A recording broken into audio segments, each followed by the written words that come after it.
Boa noite. Boa noite, doutor. Tudo bom? Tudo bom? Tá dando para ouvir a gente direitinho? Tá, aqui tá tranquilo. Boa noite, gente. Queria agradecer a presença de todos nessa aula, nossa segunda aula, né, desse mês, com o doutor Lucas. Antes de tudo, eu queria agradecer, doutor, a sua presença, disponibilidade. Tenho certeza que vai ser uma excelente aula. E pedir para que todo mundo se inscreva no canal. Agora a gente criou um canal, né, que na semana passada foi pelo canal do doutor. E agradecer a presença de todos. E vamos lá, começar. Vamos lá, Doutor pessoal. Lucas, Boa noite. pode ficar à vontade aí para se apresentar. Eu vou sair aqui. Tá bom. Meu nome é Lucas Lenini, como vocês puderam ver aí nas imagens de divulgação.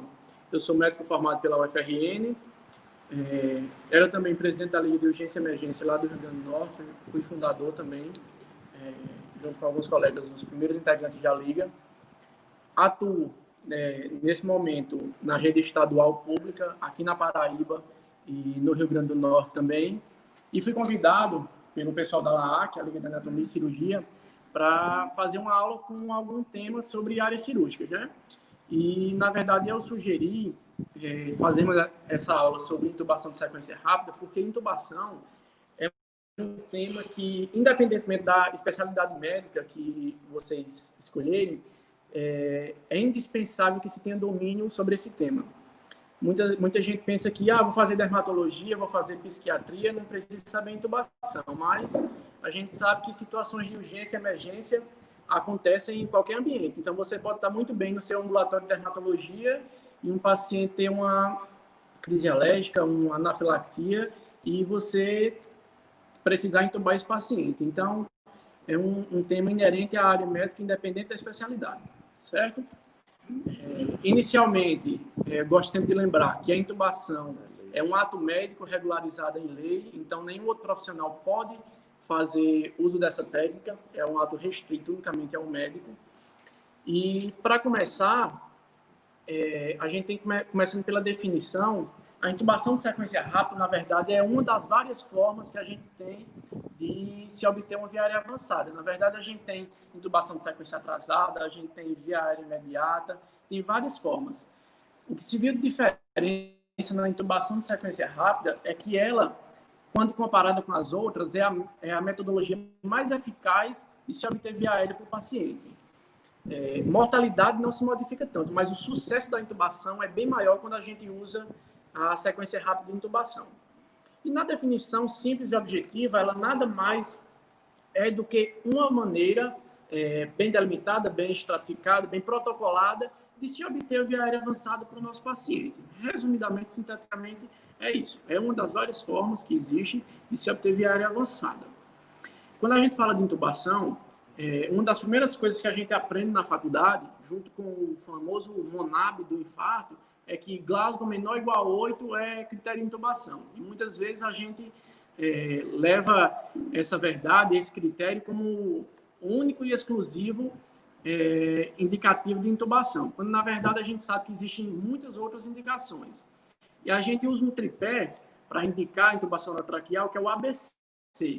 Lembram do ABC lá do ABCDE do trauma? Aqui a gente tem algo semelhante. No A, a gente tem a primeira indicação, quando a gente fala de vias aéreas. É semelhante ao que ocorre no trauma. O que eu quero dizer com vias aéreas? Eu quero que vocês lembrem e avaliem o seu paciente se ele tem a possibilidade de manter as vias aéreas pérvias. E aí sim entra a questão do Glasgow menor ou igual a 8. Mas não se atentem somente a esse valor de Glasgow menor ou igual a 8 como critério. Porque eu comparo a intubação com o ato de dirigir. Para dirigir, a gente precisa de basicamente 3 coisas. Treinamento, habilitação e bom senso. Para intubar, basicamente, com esse tripé, a gente resolve todos os nossos pacientes. Você precisa estar treinado, precisa se mostrar habilitado, e essa habilitação a gente só vai conseguir na prática. e precisa ter bom senso. E bom senso é um grande remédio para praticamente todos os problemas da medicina. Então, quando eu falo de bom senso, eu falo para avaliar caso a caso. Por exemplo, você recebeu um paciente na urgência, um paciente vítima de colisão carro-moto, por exemplo. Era um paciente que chegou para você às 7 horas da noite com um Glasgow 13. Beleza, não tem indicação de intubação. Mas às 9 horas da noite, o Glasgow do paciente, que era 13, foi para 10. E aí, você vai esperar o Glasgow desse paciente chegar em 8 para você fazer a intubação desse paciente? Muito provavelmente não. Porque você vai ver que é melhor se antecipar e prevenir, intubar precocemente e garantir a via aérea PV desse paciente do que ter que esperar o paciente rebaixar, chegar no Glasgow 8, muitas vezes broncoaspirar, para você proceder à intubação, certo? Então, no A, na primeira indicação, lembrem sempre disso, a capacidade do paciente de manter a via aérea PV, mas não se atentem só ao Glasgow menor ou igual a 8, certo? Outra indicação, quando a gente fala no B, o B a gente lembra de ventilação, igual no ABCDE do trauma. Na ventilação, você vai avaliar o padrão respiratório do seu paciente. Você vai avaliar se o seu paciente tem tiragem intercostal, tiragem subcostal. Você vai avaliar a oximetria do seu paciente, se ele tem batimento de asa de nariz, se o paciente está fazendo um esforço respiratório muito importante, se ele está taquipneico, tudo isso, são um conjunto de fatores. E aqui eu friso sempre que a gente intuba paciente, a gente não intuba monitor. Então, paciente 80, saturando 88%, tem que intubar. Não é bem assim. Muitas vezes, se você pegar um paciente de DPOC, na exacerbação, ele saturando 89%, está excelente, porque o basal dele é saturar 92%, 93%. Então, 89% para ele está ok. Agora, se você pega um paciente de 18 anos, previamente asmático, que está saturando 88, 89, é totalmente diferente daquele idosinho de 75 anos, tabagista de longa data. Então, tem que avaliar cada caso a caso e não se guiar apenas pelo monitor. A oximetria de pulso, realmente, ela tem ajudado muita gente, mas muitos colegas têm se mostrado reféns e têm feito indicações de intubação com base apenas e somente nisso. E a gente sabe que não é bem assim, certo? E quando eu falo do desconforto respiratório, do padrão ventilatório, eu lembro especialmente das crianças, onde a taquipneia é um fator bem importante para a gente lembrar de desconforto. Muitas vezes a gente está com uma criancinha que não sabe muito bem referir queixas. A criança, como tem uma reserva funcional maior, muitas vezes demora um pouquinho mais para variar a saturação. Então, a frequência respiratória, a ausculta pulmonar também são dados muito importantes que devem ser feitos em todos os pacientes, certo? No C, o C é um pouquinho diferente lá do ABCDE do trauma. No C, aqui a nossa terceira indicação são os pacientes com curso clínico desfavorável, certo? O que é que eu quero dizer com isso? Curso clínico desfavorável são aqueles pacientes que estão deteriorizando clinicamente. Por exemplo, chega um paciente vítima de queimadura. Muitas vezes um paciente que estava no incêndio, local fechado, chega com a família, muito agitado, mas consciente e orientado, dizendo que não está sentindo nada, não está cansado, que não se queimou, só inalou fumaça. E aí, no exame, quando a gente vai examinar, a gente vê que o paciente tem vibrícias nasais queimadas, tem sobrancelhas chamuscadas, muitas vezes o paciente tem escarro carbonáceo. E aí você pensa, eu preciso entubar um paciente que está me dizendo que não sente nada, está consciente e orientado, a gente vai ter que fazer essa intubação. Vai ter que fazer intubação muitas vezes de proteção, porque esse paciente tende a evoluir com um edema de glote muito importante. E aí, se a gente espera ele ter o edema de glote para ter insuficiência respiratória, para depois intubar, muitas vezes com o edema, a gente perde os referenciais anatômicos da via aérea. Então, a gente se antecipa e, devido ao curso clínico desfavorável do paciente, a gente acaba intubando precocemente, certo? Outro exemplo claro é o que eu citei no começo, do paciente que tinha Glasgow 13, foi para Glasgow 10, Glasgow 9. Você não precisa esperar o paciente chegar em Glasgow 8 para intubar. Um exemplo claro disso é nos TCEs, onde a gente tem o hematoma extradural. A gente sabe que tem um intervalo lúcido, que muitas vezes o paciente chega consciente, orientado, praticamente sem queixas, e em um curto espaço de tempo evolui de maneira muito insatisfatória. Então, tem que se atentar a esses casos. Outro exemplo também, pacientes com hematomas em expansão em região cervical. Muitas vezes o paciente chega com ferimento por arma branca e tem um hematoma, você vê que o paciente está saturando bem, muitas vezes consegue se comunicar, não vou entubar. E a gente sabe que se esse hematoma evoluir, se esse edema se expandir, muitas vezes a gente perde o tempo ótimo de intubar e quando for para partir para intubação, a gente já pega uma via aérea que anatomicamente não está favorável, certo? Então, esse pilar de indicações é basicamente nele que a gente se deve ater para poder não errar. E mais importante do que indicar é saber também contraindicar a intubação. A gente sabe que é um procedimento que salva vidas, mas que não é inerente.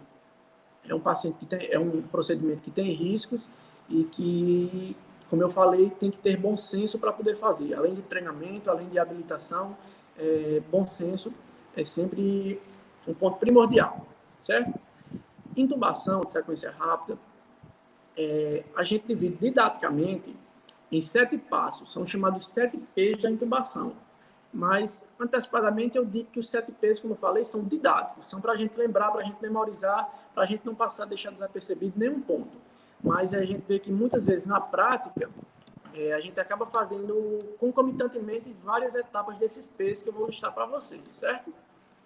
O primeiro P da sequência rápida de intubação diz respeito à preparação. E a preparação, para vocês verem como a intubação é uma coisa complexa. A preparação, ela não começa no momento que o paciente chega para você. A preparação, ela começa às 7 horas da manhã, quando você assume o plantão. Porque quando você chega no plantão, é dever do médico checar tubo, checar o laringo, checar quais as drogas que você tem para intubação, checar se seu dispositivo, bolsa, válvula, máscara, que é o AMBU, está funcionando, checar se você tem oxigênio disponível, checar tudo isso. Não pode pedir para a enfermeira, não pode pedir para a técnica, isso é dever do médico checar. E checando, em caso de faltar algum desses equipamentos que eu falei, é sempre prudente deixar registrado no livro de ocorrências próprio da unidade e comunicar a direção, porque aí você se respalda do ponto de vista jurídico. Caso aconteça alguma eventualidade, você não dispõe de algum desses materiais que eu citei, certo? Chegou no plantão, checou tudo isso, beleza.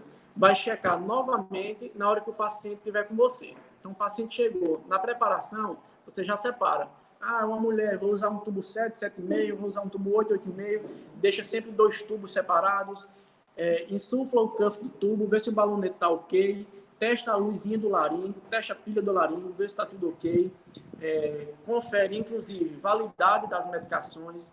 Confere a concentração das medicações que você tem disponível. Confere praticamente tudo. Confere se seu AMBU está ok. O AMBU não é só olhar, está lá, está estéreo, está guardadinho na bolsa, não. Tira o AMBU, checa, vê se ele está ventilando ok. Checa suas fontes de oxigênio no começo do plantão e na hora da intubação, certo? O primeiro P diz respeito basicamente a isso.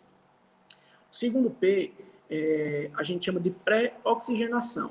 Essa pré-oxigenação, ela tem o intuito de garantir ao nosso paciente uma reserva funcional de oxigênio. Você pensa que durante o processo de intubação, o nosso paciente vai estar em apneia, não vai respirar. Então, ele precisa ter uma reserva de O2 para manter uma boa saturação, uma boa oxigenação sanguínea durante esse momento que ele não vai poder respirar, certo? A saturação de oxigênio é um valor bom que a gente muitas vezes se baseia por ele, mas que muitas vezes atrapalha também. Por quê? Muitas vezes a gente começa a oxigenar o nosso paciente, chegou lá, está saturando 100%, beleza. Mas aí você só oxigenou o paciente 30 segundos, porque está saturando 100%, já posso intubar. E não é bem assim. O mínimo recomendado é uma pré-oxigenação de 3 a 5 minutos. Eu opto sempre por estender. Não vai lá, se é 3 a 5, faça sempre 5, porque se muitas vezes você não consegue intubar na primeira vez, se você oxigenou o paciente por 5 minutos, você tem um tempo extra, você tem a possibilidade de fazer uma segunda tentativa, sem que o paciente faça uma hipóxia importante, certo? Então, você vai fornecer O2 a 100%, pode fornecer pelo AMBU, mas uma coisa importantíssima é que a gente não vai ventilar o nosso paciente. Então, você vai acoplar o AMBU, a máscara do AMBU, na face do paciente, mas não vai ventilar, não vai ambusar o paciente, como a gente fala. Deixa o O2 fluir, entrar na via aérea do paciente. Se o paciente estiver consciente, você pede para ele inspirar profundamente, pelo menos 8 vezes. E se o paciente tiver inconsciente, realmente, se o paciente tiver em apneia, a gente não tem muito o que fazer, precisa ambusar, mas aí você vai fazer ciclos não muito profundos, é uma ventilação mais superficial e mais rápida. Por quê? Porque quando a gente ventila, a gente faz uma pressão positiva, vai para o pulmão, mas vai para o estômago também. E isso corre o risco de fazer com que o paciente broncoaspire, certo? E é uma coisa indesejável que vai trazer complicações que a gente não espera, tá bom? Segundo P é basicamente isso. Quando a gente vai para o terceiro P, ele, dentre os 7, é o que recebe mais denominações. Ele é chamado de pré-otimização, pré-tratamento, pré-droga. Eu prefiro particularmente chamar de pré-otimização. Por quê? É nesse terceiro P que a gente vai otimizar a situação clínica do nosso paciente.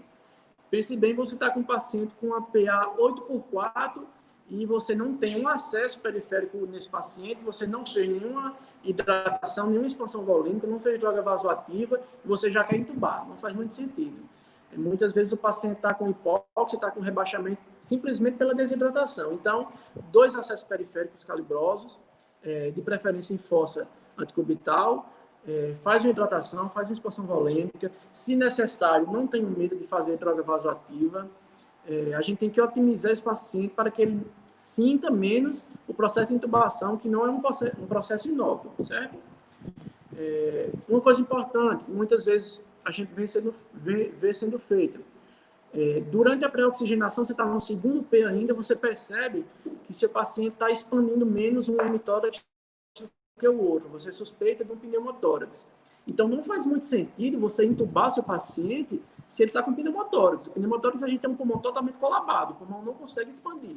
Então, não tem sentido você fornecer oxigênio para esse paciente se o pulmão dele não expande. Entende? Então, é muito mais prudente você resolver o pneumotórax do seu paciente primeiro e estabilizar a hemodinâmica dele para, em seguida, optar pela intubação. Certo? Nesse pré-tratamento, pré-otimização, entra uma medicação que é um tanto quanto polêmica, que é o fentanil. E aí eu recomendo agora que quem não estiver anotando, quem não gostar de fazer resumo, a partir de agora, anote pelo menos a questão que eu vou falar sobre as drogas, porque realmente, como é muita medicação, muita dose, muita concentração, a gente acaba muitas vezes embaralhando e se perdendo em meio a tantos nomes. Nesse terceiro P, eu vou falar do fentanil. O fentanil é assim, geralmente uma relação de ou amor ou ódio.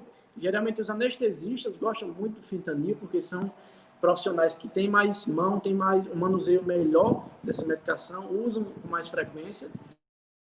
E o pessoal da emergência, o pessoal da UTI, muitas vezes tem um receio maior devido aos efeitos adversos.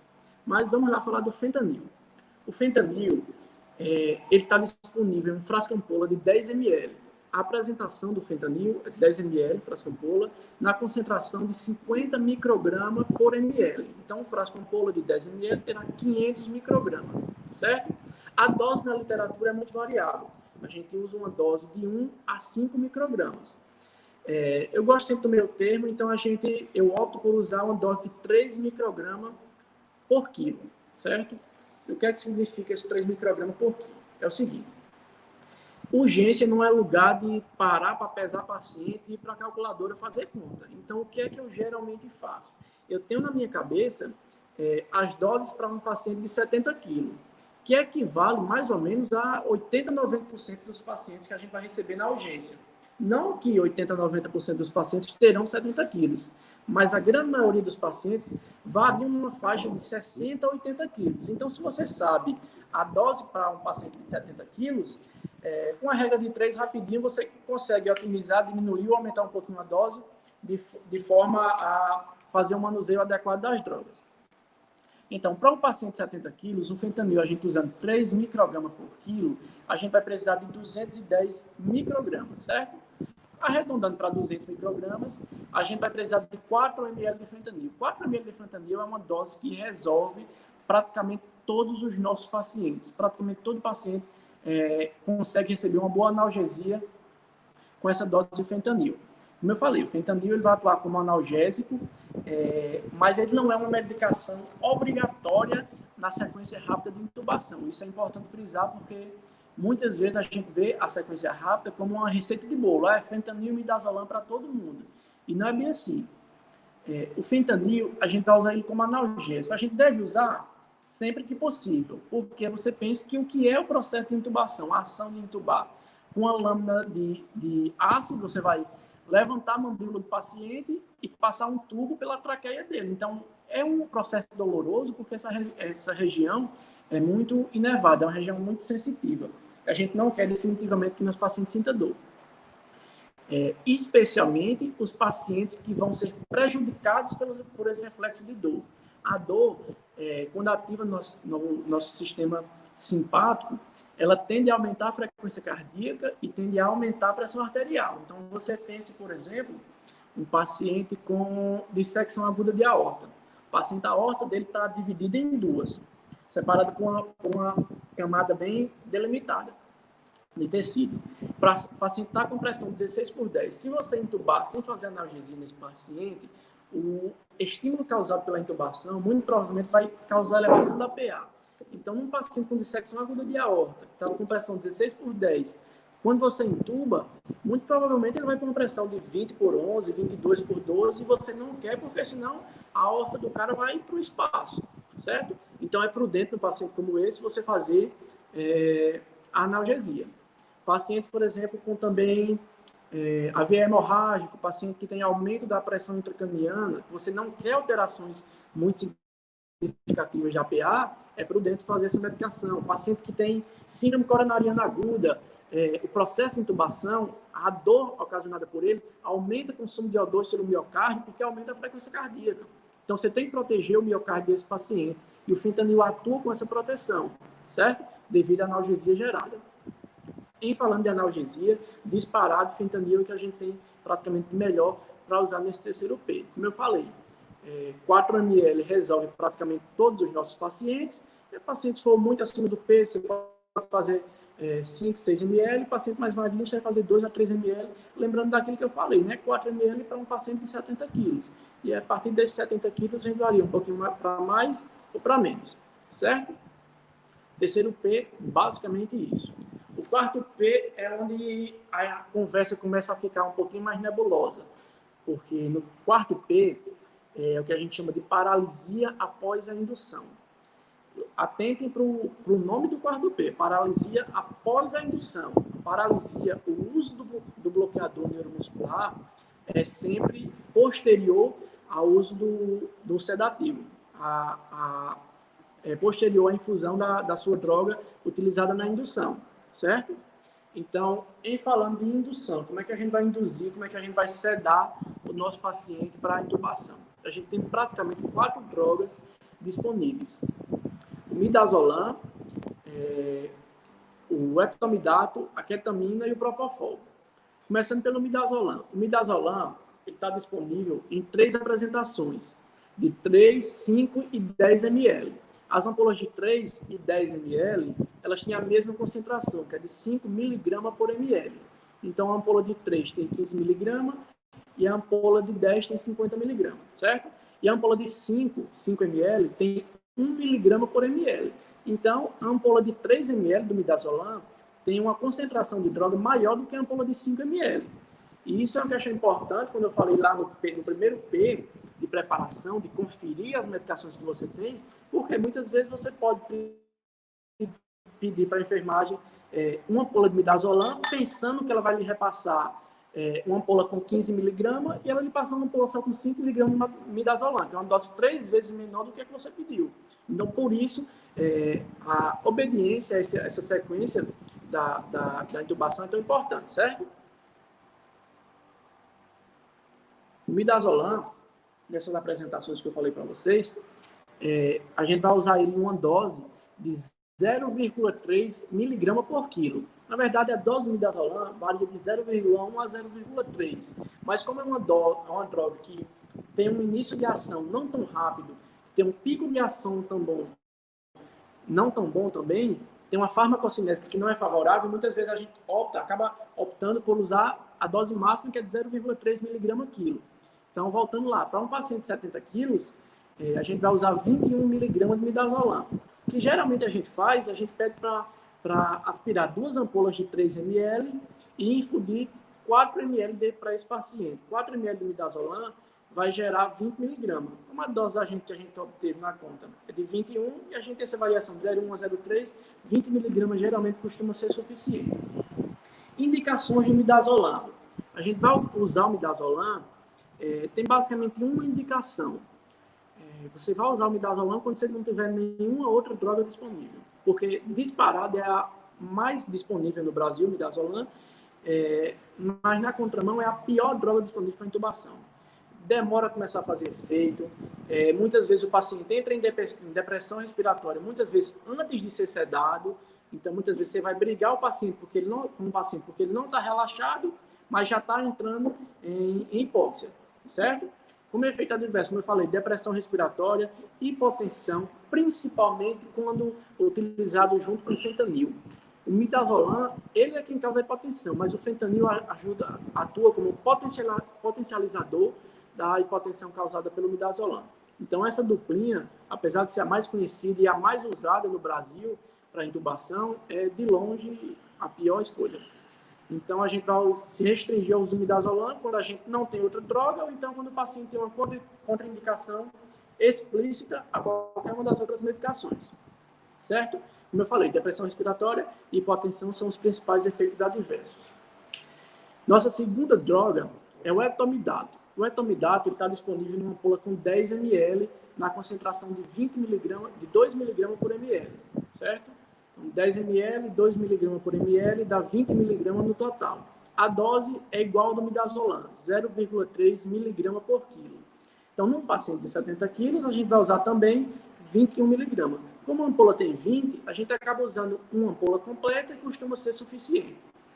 O etomidato é uma droga excelente. É uma droga que tem um início de ação muito bom, tem uma farmacocinética excelente, tem uma meia-vida boa. É uma droga que, do ponto de vista cardiovascular, é sem igual. Se você tem um paciente com instabilidade hemodinâmica, realmente é a melhor droga a ser utilizada, porque altera muito pouco a PA e a frequência cardíaca dos nossos pacientes. Então, assim, é uma droga com praticamente sem contraindicações, por ser uma droga bem segura. Em contraposição, é uma droga que a gente não tem muita disponibilidade pelo SUS. Geralmente a gente vê nos serviços privados, mas na rede pública realmente é mais difícil. Um ponto negativo do etomidato. Ele tem um efeito teórico, que não foi comprovado ainda, mas tem alguns estudos mostrando o efeito teórico, que foi visto in vitro, mas não in vivo, do bloqueio da enzima 11-beta-hidroxilase. Quando você bloqueia essa enzima, a gente acaba diminuindo nossos níveis de cortisol e de aldosterona.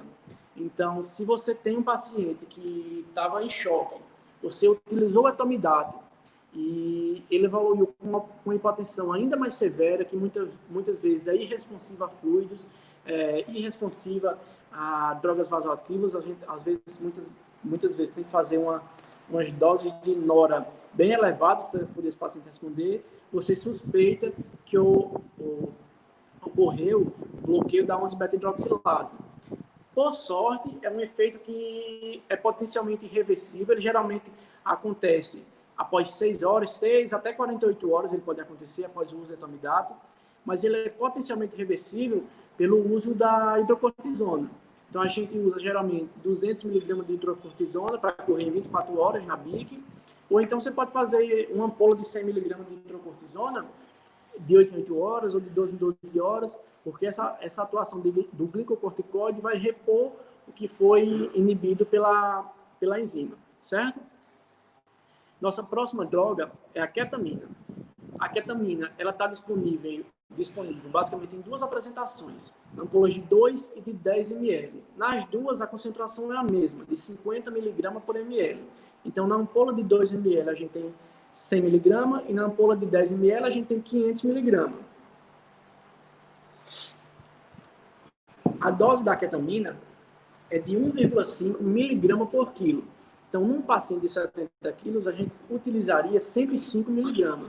Se você pensar que a ampola de 2 tem 100, geralmente uma ampola de 2 ml costuma ser suficiente para os pacientes de 70 quilos. Pacientes mais obesos, realmente a gente tem que aspirar um pouquinho mais, certo? A ketamina, em muitos hospitais, muitos serviços, ela é tida como a primeira opção, principalmente nos pacientes chocados. Por quê? Porque a ketamina, eu quero que vocês lembrem ketamina e relacionem com catecolamina. Porque a ketamina ela tem o potencial de fazer a liberação das nossas catecolaminas endógenas. Então, um efeito esperado da ketamina é que ele aumente a frequência cardíaca e aumente a PA dos nossos pacientes, certo? Então, para um paciente que está em choque, é uma droga realmente excelente. E a gente até cita isso porque muitas vezes a gente usa a ketamina e o paciente evolui com essa hipertensão, a pressão vai para 17,10, 17,11, e a gente se preocupa procurando saber o motivo e não lembra que é porque usou a ketamina, certo? Como eu falei, tem esse efeito benéfico, além do aumento da PA e aumento da frequência cardíaca, que é benéfico nos pacientes chocados, ela tem um efeito benéfico de broncodilatação, exatamente pela liberação das catecolaminas. Então, em pacientes com broncoespasmo também é uma boa opção, certo? De contras, a gente tem que lembrar dos pacientes cardiopatas, pacientes que têm alguma coronariopatia também, porque quando você aumenta a PA e aumenta a frequência cardíaca, você vai aumentar o consumo de O2 pelo miocárdio do seu paciente. Então, nesses pacientes tem que ter mais cuidado, é uma contraindicação para ser usado, certo? Efeitos adversos, alucinações, são queixas comuns. Quando o paciente retorna da sedação, ele costuma dizer que teve sonhos vívidos. E, além disso, cialorreia. Então, se vai usar ketamina, deixa um aspirador pronto, porque muito provavelmente você vai ter um excesso de salivação desse paciente, certo? Inclusive, eu não falei lá no primeiro P, mas o aspirador também tem que estar pronto no início da intubação e checado no início do plantão, certo? Ketamina é basicamente isso.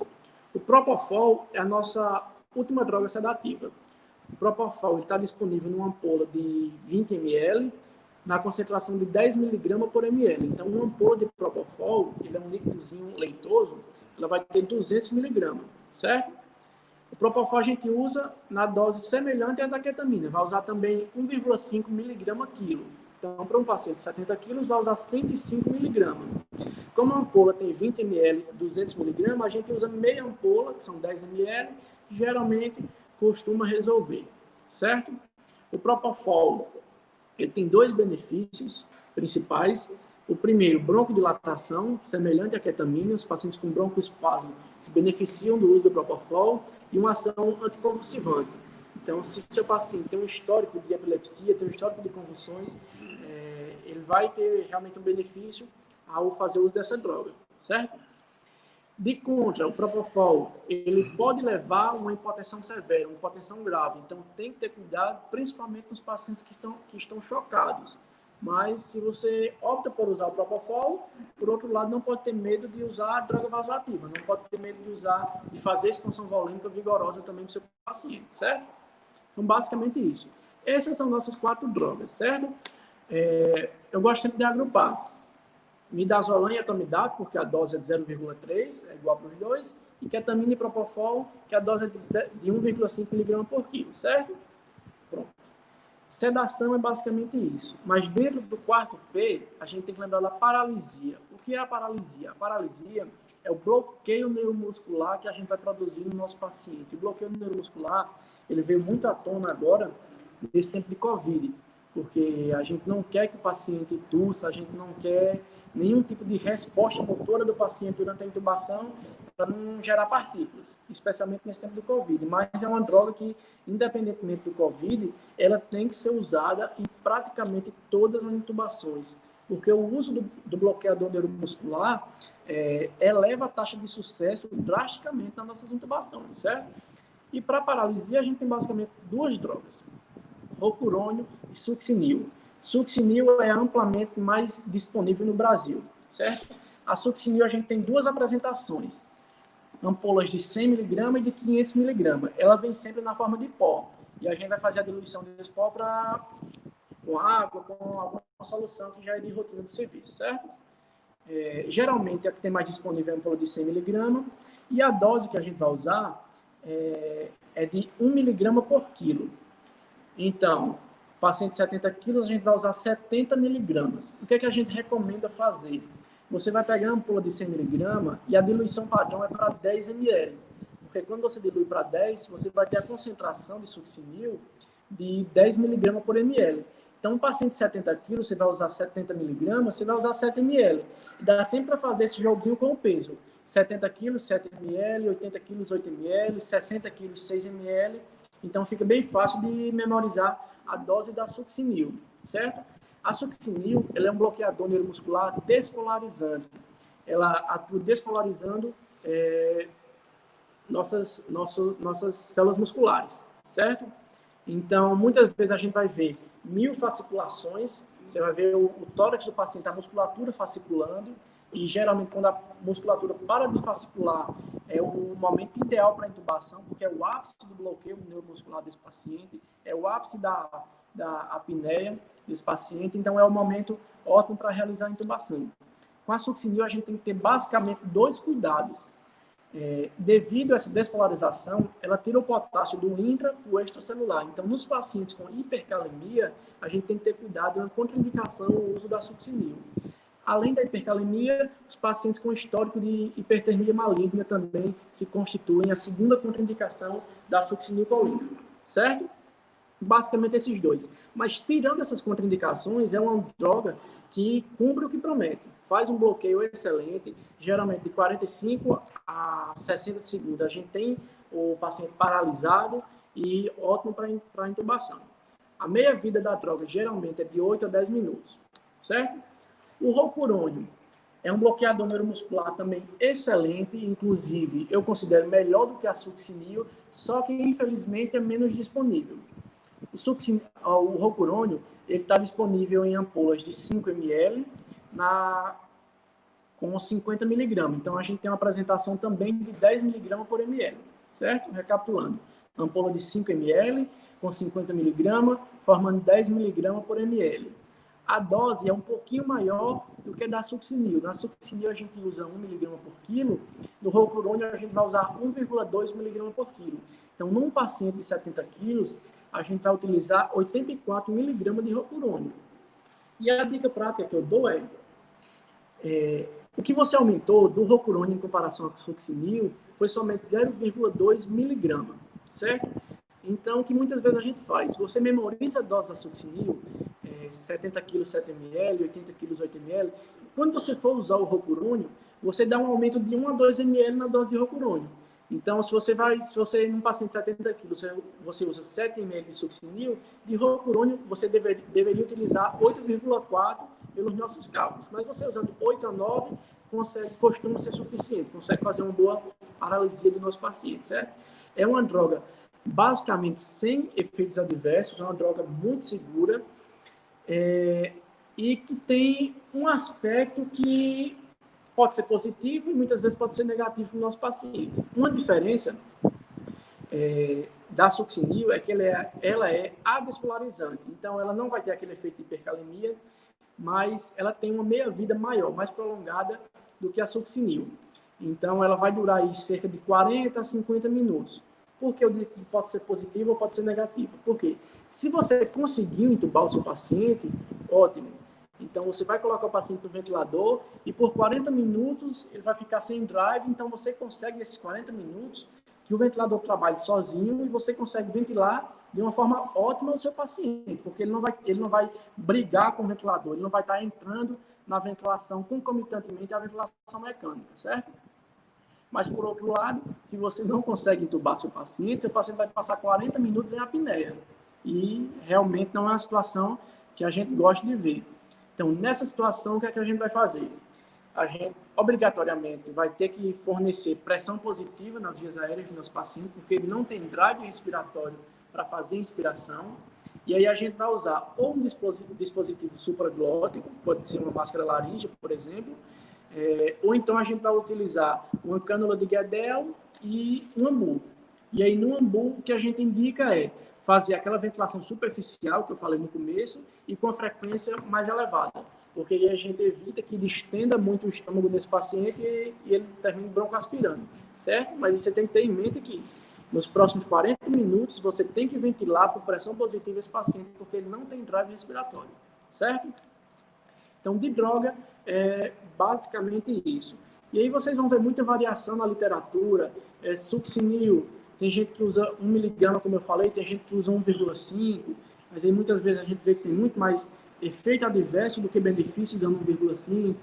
Midazolam, você vai ver que tem gente usando 0,1, 0,2, e isso daí vai muito do tato, da experiência clínica de cada profissional. A literatura lhe permite, a literatura lhe dá essas opções, e aí no seu dia a dia você vai escolher o que vai ser melhor para você e para o seu paciente, né, com base na sua experiência. Certo? E assim a gente encerra o nosso 4º P da sequência rápida de intubação. O 5º P diz respeito ao posicionamento do nosso paciente. O posicionamento o que é de regra, geralmente, um decúbito dorsal, onde a gente vai utilizar um coxim na região occipital do nosso paciente, e aí eu digo que tomem cuidado, porque muitas vezes a gente vê utilizando um coxim na região interescapular, está errado, o coxim é de cerca de 5 a 6 centímetros, 3, 4 dedos, mais ou menos, na região occipital do paciente, certo? Muitas vezes a gente precisa fazer um coxim interescapular, mas nos pacientes obesos. E aí não é bem um coxim. A gente vai fazer uma rampa para tentar retificar a via aérea do paciente obeso. Realmente a anatomia está um pouco distorcida, certo? Pronto. De posicionamento, basicamente isso. A gente muitas vezes tem profissional que prefere fazer uma elevação da cabeceira, deixar a 30 graus, a 45 graus, porque melhora o posicionamento para entubar, evita broncoaspiração também, mas aí o que eu costumo dizer nesse 5º P é que você vai fazer o que é mais confortável para você, que vai facilitar a sua vida na intubação, certo? Aqui o importante não é, nesse momento, conforto para o paciente, é conforto para o profissional que vai estar numa situação de estresse para minimamente ter uma situação benéfica na hora da intubação, certo? Pronto, o 5º P, basicamente isso do posicionamento. O 6º P diz respeito à passagem do tubo. Aqui nesse 6º P, eu friso novamente, lá no 1º P você já escolheu o tubo para o seu paciente, um tubo para a mulher geralmente 7, 7,5, para o homem 8, 8,5, a depender do tamanho do seu paciente, certo? E na passagem do tubo, a gente vai pegar o laringoscópio ou o ventilaringoscópio, a depender do que você tem no seu serviço, com a mão esquerda, a gente vai entrar pelo canto direito da boca do paciente, sempre pelo canto direito da boca do paciente, independentemente de qualquer situação, sempre o canto direito da boca do paciente, porque o laringoscópio foi projetado, foi feito para se entrar pelo canto direito da boca do paciente. Muitas vezes, quando a gente é chamado para algum colega que não conseguiu intubar, muitas vezes é um erro somente na técnica do processo de intubação. Muitas vezes o colega entra pelo lado esquerdo da boca do paciente e não consegue visualizar as cordas vocais, não consegue visualizar a epiglote, porque a língua obstrui o lumen onde você deveria ver a passagem no laringoscópio. Então, se você não entrar pelo canto direito da boca do paciente, muito provavelmente você não vai conseguir ter um êxito no seu processo de intubação, certo? Então fez isso, você laringoscopou, não precisa fazer uma força drástica, introduz o laringo com a mão esquerda, dá uma levantada na via aérea do paciente, cuidado para não bascular, para não causar trauma na via aérea do seu paciente. Muitas vezes a gente acaba vendo que muitas vezes a gente causa trauma, o paciente perde parte da dentição, porque o colega acaba fazendo muita força na hora da intubação, que muitas vezes não é necessário, certo? Então, você introduziu o laringo, você vai fazer essa elevação para visualizar a epiglote. Quando você visualizou a epiglote, você encaixa a lâmina do laringo posteriormente e eleva mais um pouco. Isso vai fazer com que você tenha acesso às cordas vocais, à traqueia e à via aérea do paciente. Você vai visualizar as cordas vocais formando um V com 2 tracinhos brancos e visualizou as cordas vocais, a gente não tira mais olho da corda vocal. Corda vocal, eu costumo dizer que é amor à primeira e à última vista. A gente não tira o olho da corda vocal, você vai pedir o tubo, você está laringoscopando com a mão esquerda, você vai receber o tubo com a mão direita, mas sem tirar o olho da corda vocal, certo? Você vai fazer a laringoscopia e é você e as cordas vocais até que o tubo os separe, certo? Recebeu o tubo, passou o tubo, se não estiver vendo as cordas vocais, não estiver vendo essa introdução, não adianta passar o tubo sem visualizar as cordas vocais, porque a intubação acaba o seu tubo indo para o estômago e acaba gerando problema, porque você vai ventilar o estômago, vai causar broncoaspiração nesse paciente, certo? Então, passou o tubo pelas cordas vocais, você vai insuflar o balonete, a altura do tubo, isso é uma questão muito relativa, a gente deve se basear pelas marquinhas que tem na parte inicial do tubo e não pela numeração, mas geralmente quando a gente deixa um tubo na altura da boca do paciente, a numeração 21, 22, costuma ser suficiente, a gente não costuma introduzir muito tubo, porque acaba gerando intubação seletiva, o tubo costuma ir para a via aérea à direita do paciente, que o broncofronte é um pouquinho mais angulado, certo? Então, você insuflou o cuff do tubo, você vai confirmar se o seu tubo realmente está na via aérea. Como é que a gente confirma? Tem basicamente 3 parâmetros. O primeiro que vai ser feito é a ausculta do paciente. A gente ausculta primeiro o estômago, em seguida bases pulmonares esquerda, direita e ápices pulmonares esquerda e direita, certo? A ausculta é geralmente o que a gente tem disponível. Além da ausculta, a oximetria também é importante. Você vê que o paciente está melhorando a saturação, é um bom parâmetro, mas o padrão ouro realmente é a capnografia. A capnografia ela é feita através do capnógrafo. É um aparelhinho que a gente bota na saída do tubo, na verdade, muitas vezes conectado já a um ventilador. A capnografia ela vai detectar a expiração de CO2 pelo nosso paciente, e ela geralmente costuma gerar um padrão de onda. Então, quando o paciente exala o CO2, o capnógrafo detecta, gera onda e confirma que nosso tubo está na via aérea. Porque, muito provavelmente, se ele estivesse no estômago do paciente, ele não iria gerar essa onda devido à exalação de CO2, certo? Então, confirmou que o tubo está posicionado, confere a pressão do cuff, geralmente 10 ml costuma ser suficiente para insuflar o cuff. Idealmente, a gente deveria ter equipamentos para medir a pressão do cuff, mas muitas vezes a gente não tem, certo? O quinto P o sexto P, na verdade, é basicamente isso. E o sétimo P diz respeito aos cuidados pós-tubo. O primeiro cuidado pós-tubo é a fixação do tubo, porque não adianta de nada, você entubou, teve todo esse trabalho, calculou medicação, otimizou seu paciente, intubou, insuflou o cuff, aí depois da sedação o paciente acordou e arrancou o tubo. Então, fixa o seu tubo, confere se ele realmente está bem fixado, para não ter nenhum problema quanto à extubação do seu paciente, tá bom? Além da fixação do tubo, basicamente 3 exames são essenciais nesse momento. Radiografia, obrigatório para todos os pacientes. Eletrocardiograma, obrigatório para todos os pacientes. Primeiramente, a gente vai avaliar o posicionamento do tubo, a gente vai avaliar com a radiografia também possíveis lesões que a gente possa ter causado durante o processo de intubação.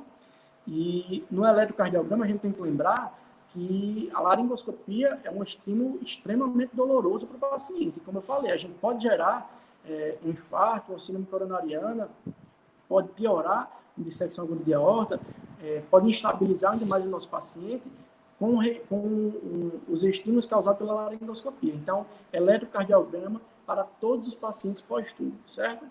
Além desses 2 exames, dosagem de eletrólitos para todos os pacientes. A gente viu aqui, por exemplo, a succinil causa elevação de potássio. Pode causar, na verdade, né? Então, é prudente solicitar eletrólitos só de potássio, pelo menos esses 2 básicos, para todos os pacientes após a intubação, certo? Após a intubação também a gente já inicia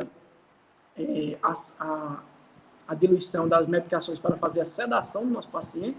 A gente intubou, vai começar a ventilar o nosso paciente. Se a gente não sedar, muito provavelmente ele vai começar a brigar com o tubo e vai acabar dificultando a ventilação dele mesmo, certo?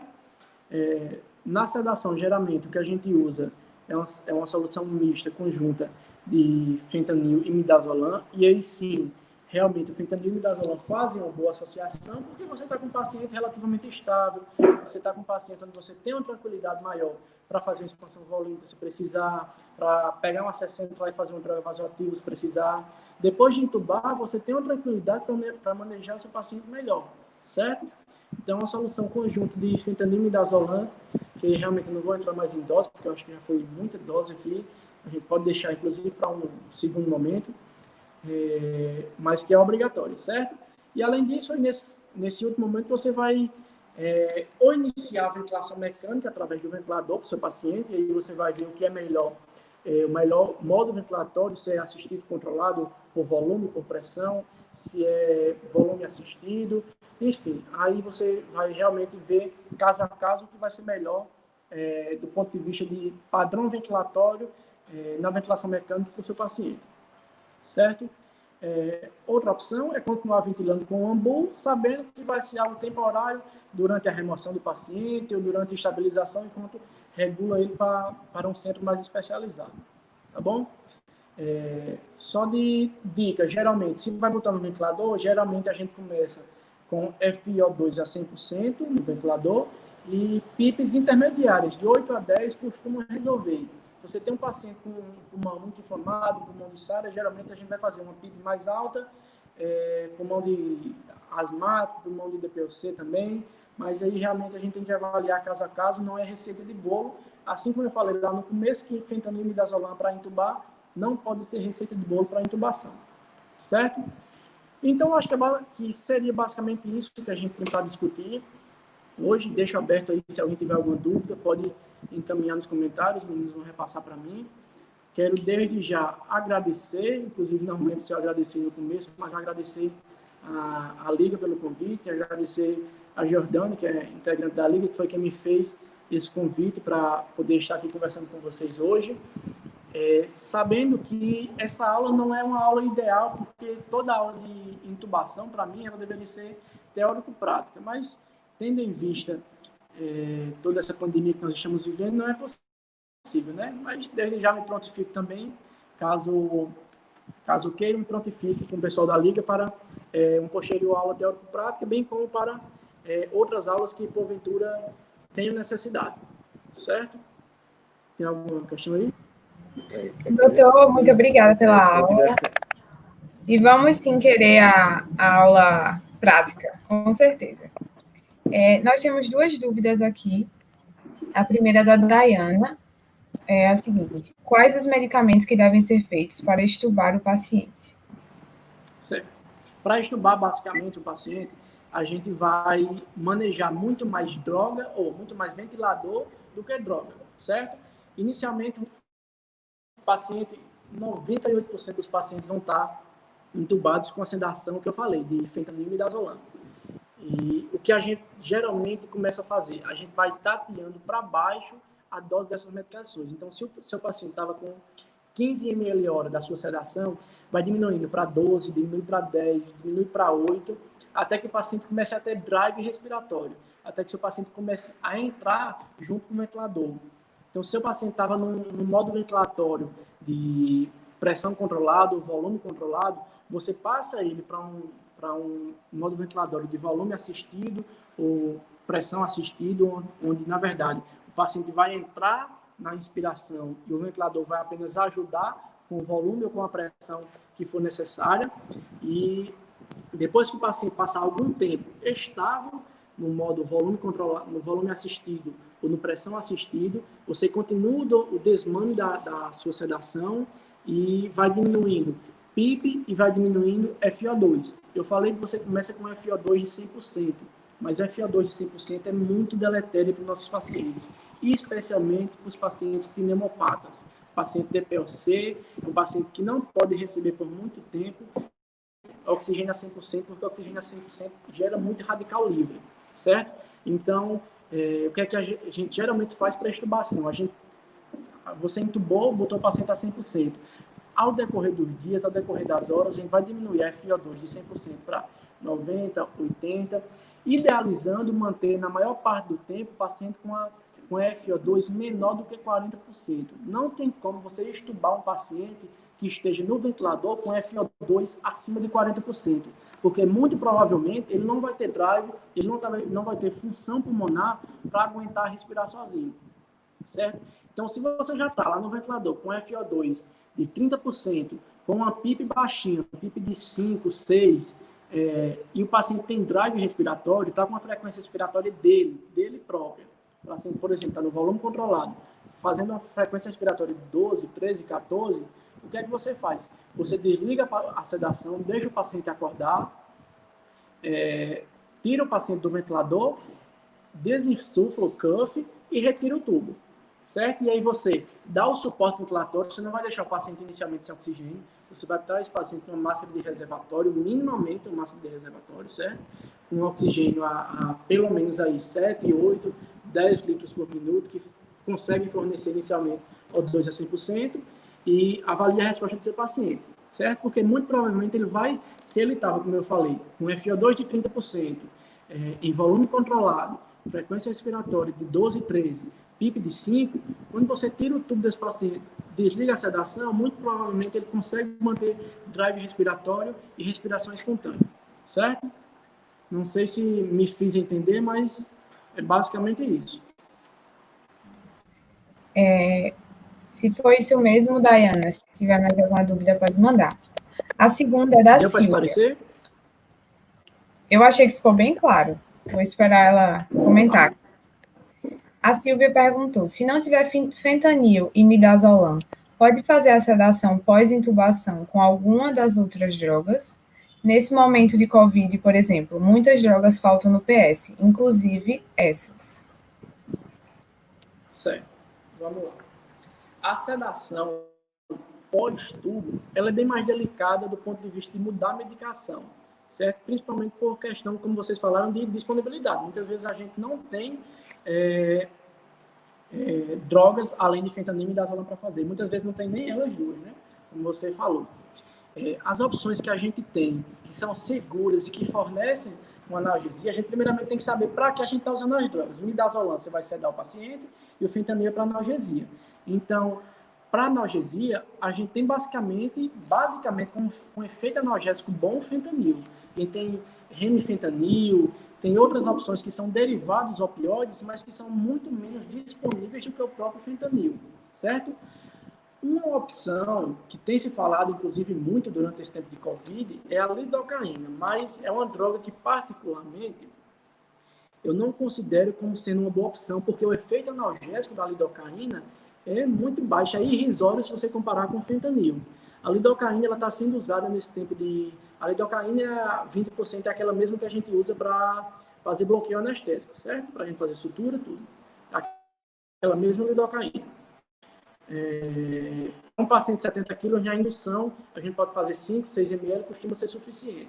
Mas a gente usa a lidocaína muito mais para evitar o reflexo de tosse, que ela tem esse efeito de impedir a tosse no paciente. Mas do ponto de vista de analgesia, sem fentanil realmente é bem complicado. Usa-se a lidocaína muitas vezes, quando a gente não tem disponível, mas sabendo que não vai ser tão efetivo como o fentanil.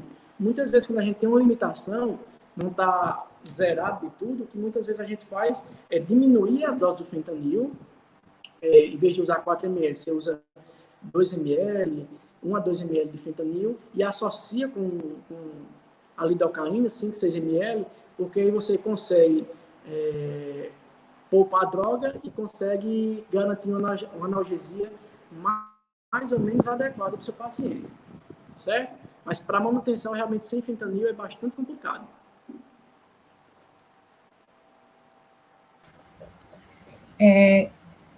Eu acho Mais que... alguma coisa? Tem mais pergunta aqui. Estão fazendo bloqueio neuromuscular pós com cisatracúrio em 24 a 48 horas após intubação. Então, como eu faço essa transição do bloqueio neuromuscular feito na intubação para a infusão contínua com cisatracúrio? A Bianca perguntou. Certo. Na verdade, muitas vezes, a gente, na extensa maioria das vezes, a gente não precisa fazer o bloqueio neuromuscular pós-intubação, porque você pensa que a intubação ela vai ser um processo transitório para o seu paciente, certo? A gente não quer que o paciente passe 20 dias, 30 dias entubado. A gente quer que aquilo dali seja momentâneo enquanto a gente consegue restabelecer minimamente a função pulmonar do nosso paciente. Então, bloqueio neuromuscular contínuo não é regra para os nossos pacientes. Deve ser uma ou outra exceção e a principal indicação seria naqueles pacientes que têm drive, mas que não conseguem saturar muito bem, não conseguem fazer uma boa oxigenação, estão brigando muito no ventilador. Muitas vezes o paciente está no modo ventilatório de pressão controlada, volume controlado, mas o paciente continua entrando na inspiração. Aí acaba que modifica o tempo inspiratório desse paciente, modifica o volume inspiratório, o volume que ele vai receber, certo? Então, a gente faz o bloqueio muscular momentaneamente como uma opção para dar um equilíbrio por algum tempo mínimo, enquanto realmente o paciente reestabelece a função respiratória, a função muscular do tórax. Geralmente, o que a gente tem disponível para fazer de bloqueio neuromuscular contínuo é o rocurônio, como eu havia falado inicialmente. Na verdade, muitas vezes a gente só tem unicamente a succinil, e a succinil realmente não é tão indicada para a gente fazer esse bloqueio contínuo. Muitas vezes você vê que o paciente está brigando muito ali, você pode até fazer uma dose de succinil para dar uma relaxada, aumenta um pouquinho a sedação do seu paciente, para ver se ele consegue manter uma saturação boa, mas manter um bloqueio neuromuscular prolongado no seu paciente termina sendo prejudicial, porque você não vai trabalhar a musculatura respiratória dele espontaneamente. Então, você vai demorar muito mais a tirar esse paciente do tubo, certo? Então, vai ter que evoluir de um tubo orotraqueal, muitas vezes, para uma traqueostomia. Então, vai acabar sendo muito mais deletério. E aí, ao fazer o uso do rocurônio para esse bloqueio neuromuscular, a gente pode fazer aquela mesma dose de ataque que eu falei, de 8 para 170 quilos, 8, 9 ml, aí você garante um bloqueio de pelo menos 40 minutos, 50 minutos, e aí você reduz essa dose e pode estender o uso por mais algum tempo. Aí você vai fazer uma dose mais baixa, vai garantir um bloqueio eficiente, mas sabendo que é uma estratégia transitória que não deve ser usada sempre, certo? Tá certo. Para finalizar, eu acho, nós temos mais duas perguntas da Ali. A primeira é: todo paciente no pós-operatório terá que fazer fisioterapia respiratória? E a segunda foi: e pacientes asmáticos podem gerar crises no pós-operatório? Qual a conduta? Certo, vamos lá. Fisioterapia respiratória. O fisioterapeuta é um aliado assim, indispensável nos pacientes que estão em ventilação mecânica. É praticamente inconcebível você ter um paciente com ventilador e não ter apoio de um fisioterapeuta, porque você pensa que muitas vezes não é o paciente está em volume controlado, pressão controlada, não é o paciente que está respirando. Então, se não tem um fisioterapeuta ali para minimamente estimular a musculatura torácica desse paciente, estimular o restante da musculatura, na verdade, do organismo desse paciente, muitas vezes ele entra num estado de fadiga, de não excitação crônica muscular e dificulta ainda mais o retorno dele a uma situação basal de respiração espontânea, certo? Então, pelo menos nos meus pacientes, fisioterapia respiratória diária e geralmente mais de uma vez ao dia. Geralmente trabalho com fisioterapeuta com os quais eu trabalho, geralmente trabalho com os pacientes a depender do quadro do paciente, 2 até 3 vezes ao dia, para exatamente estimular e tentar fazer com que o paciente retorne o quanto antes para respiração espontânea, certo? Inclusive, uma coisa que a gente chama de despertar matinal é todas as manhãs você desligar a sedação do seu paciente e junto com o fisioterapeuta a gente vai trabalhar a musculatura diafragmática e fazer com que o paciente tenha drive respiratório, estimular o drive nesse paciente para que ele volte à respiração espontânea. Diariamente, nesse despertar matinal, e ao longo do dia, tem um trabalho contínuo por parte da fisioterapia. Então, não pode se afastar, não pode brigar com o fisioterapeuta, porque você vai terminar arrumando problema para você e para o seu paciente. E quanto à crise de asma, pelo que eu entendi, esse paciente pode ter exacerbações de asma, mesmo após a intubação. É isso?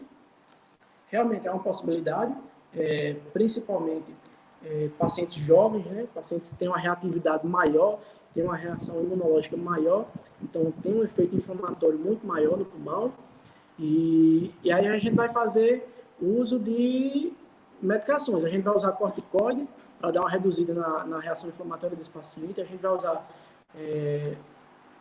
agonistas que vão causar broncodilatação, e a gente tem inúmeros. Tem alguns que já não estão mais tanto em uso, como, por exemplo, a aminofilina, que a gente praticamente não se vê mais usando, mas a gente ainda usa rotineiramente nos broncoespasmos graves, que são irresponsivos à terapêutica, geralmente com corticoide. A gente usa sulfato de magnésio, ainda dá para utilizar, inclusive ainda é protocolado, não é tão arcaico, geralmente medida salvadora. Ainda a gente vê usando em algumas situações onde tem disponível terbutalina subcutânea, também não é tão disponível, mas geralmente nesses quadros de broncoespasmo grave, o uso do sulfato de magnésio, do corticoide endovenoso realmente costuma ser muito benéfico. E aí lembrar, nos casos de broncoespasmo também, daquelas medicações que a gente falou, que podem auxiliar com broncodilatação, ketamina e propofol. Se você faz essas medicações na indução da intubação, você garante que o paciente, pelo menos nos momentos iniciais, pós-tubo, ele tem um conforto respiratório maior também. E aí, no ventilador, o que a gente pode ajustar? Aumenta a FiO2 e aumenta a PIB para tentar expandir mais esse paciente. E, além disso, a gente pode fazer também no ajuste ventilatório, aumentar o volume corrente dos nossos pacientes. Geralmente, se você vai fazer um volume corrente para um adulto de 4, 5 ml por quilo, o paciente asmático de POC, você pode ser um pouquinho mais generoso, a depender do seu paciente, né? Mas vai variar de 4 a 6 ml quilo o volume que você vai ceder para esse paciente, certo? Então, um paciente de 70 quilos, você vai oferecer 350 ml de volume para ele. Então, você pode ser um pouquinho mais generoso, por um custo normalmente, e oferecer 400 ml para causar uma expansibilidade maior, desde que cuidado para não causar barotrauma no paciente também. Temos mais alguma coisa? Temos sim. William perguntou: a sedação contínua só é feita em bomba de infusão contínua ou há outros métodos disponíveis? Idealmente, sempre em bomba de infusão. Aí o que é que acontece? Muitas vezes a gente não tem bomba de infusão, que é a realidade de muitos interiores, principalmente. Na capital, geralmente, a gente tem mais disponível, mas no interior, muitas vezes falta, principalmente nas cidades muito pequenininhas. Cidades, muitas vezes, não é nem pronto-socorro, é uma unidade mista, e um artifício que geralmente a gente lança mão é fazer a conversão de macrogota. A gente faz a diluição num soro normal e a gente faz aquele cálculozinho que 1 ml da solução equivale a 20 gotas, certo? Então, se você vai fazer 200 ml, ou você vai fazer 10 ml hora para o seu paciente, 10 ml, você faz a conversão, 1 ml são 20 gotas, você vai fazer 200 gotas por hora nesse paciente. Se você vê que o volume está muito baixo, aí você vai fazer o cálculozinho, né? Você vai fazer 200 gotas por hora, você calcula a quantidade de gotas que você vai fazer por minuto. Se, por exemplo, você achou o volume de 30 gotas por minuto, então você vai lá, bota um cronômetrozinho no equipe do soro, você vai ver o gotejamento do soro, você tem que fazer 30 gotas por minuto, você vai calcular e deixar ajustado para fazer uma gota a cada 2 segundos, totalizando no minuto 30 gotas, certo? Não é ideal porque familiar de um paciente, alguém desavisado, pode muito bem chegar lá, esse soro está correndo devagar, e abrir o equipe do soro, né? E aí acaba tendo muito mais problema. Mas é uma solução assim, emergencial, quando a gente não tem muito o que fazer, é uma alternativa. E aí, quando a gente vai para essa alternativa, a gente tem que ter em mente que a gente não pode fazer uma sedação com um volume muito pequeno. Por exemplo, uma sedação que geralmente eu costumo usar são cerca de 170 ml de soro, com 40, 50 de midazolam e 20 ml de fentanil. Vai dar um composto de mais ou menos 220, 240 ml. Se você for botar isso na macrogota, no soro, o volume por minuto vai ficar muito pequeno. E aí o que é que a gente faz? A gente, ao invés de fazer essa diluição de 250 de soro, a gente aumenta para 500 de soro, porque aí você consegue fazer um volume maior e consegue quantificar melhor as gotas no soro, no equipe do soro. Certo? Então você consegue ter um controle maior na vazão. E a última: pacientes cardiopatas com risco de arritmia, devo fazer lidocaína EV junto com fentanil sempre. Deixa eu ler aqui que eu não entendi. Pacientes cardiopatas com Foi a última. Não necessariamente, porque a lidocaína, na dose que a gente vai fazer para intubação, ela não vai funcionar como antiarrítmico. A gente não vai fazer ela em dose de antiarrítmico, a gente vai fazer em dose de analgesia, certo? Então, a arritmia a gente trata conforme o protocolo de arritmia. Se é FV, TV, se é bradicardia, independente do que seja, lidocaína, na verdade, não é nem antiarrítmico de escolha para nenhuma dessas situações. Antiarrítmico de escolha vai ser amiodarona ou então a própria cardioversão elétrica, certo? Então, a lidocaína você pode até ter um benefício de redução da frequência cardíaca, mas você não vai fazer com o intuito de tratar a arritmia. Pode até dar um confortozinho maior para o paciente por esse efeito adicional de antiarrítmico, mas você vai fazer com outro intuito. E aí, depois que entubou, você vai resolver a questão de arritmia do paciente de acordo com o protocolo da arritmia que você diagnosticou. Eu acho que as dúvidas se acabaram. Doutor, muito obrigada pela excelente aula. Se alguém tiver ainda alguma dúvida, a hora é essa. E muito obrigada. Tenho certeza assim, que foi muito enriquecedor para todo mundo. E ficou bem didática. E com certeza marcaremos os próximos encontros. Show de bola. Eu que agradeço pelo convite e, inclusive, me coloco à disposição para outras eventuais aulas. E é basicamente isso. Como eu falei, idealmente, uma aula de intubação deveria ser teórico-prática, principalmente a partir do 5º P. Né? Vocês veem que até o 4º P, quando a gente fala de droga, de dose de medicação, dá para ter uma conversa teórica boa, um diálogo bom, mas quando a gente parte do 5º ao 7º P, realmente a conversa fica muito mais cansativa, porque é uma coisa que, se você não relaciona com a prática, muitas vezes a gente não consegue ter os insights necessários, certo? É verdade. Mas então, agradeço o pessoal que assistiu. Claro. Como é? Deu para esclarecer bastante, mesmo não tendo a prática. Pronto. E agradeço o pessoal, agradeço as dúvidas também. Muitas vezes a gente não é dono da razão, mas no que pode, tenta explicar para solucionar essas dúvidas.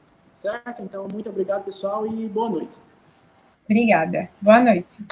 Obrigada a todos.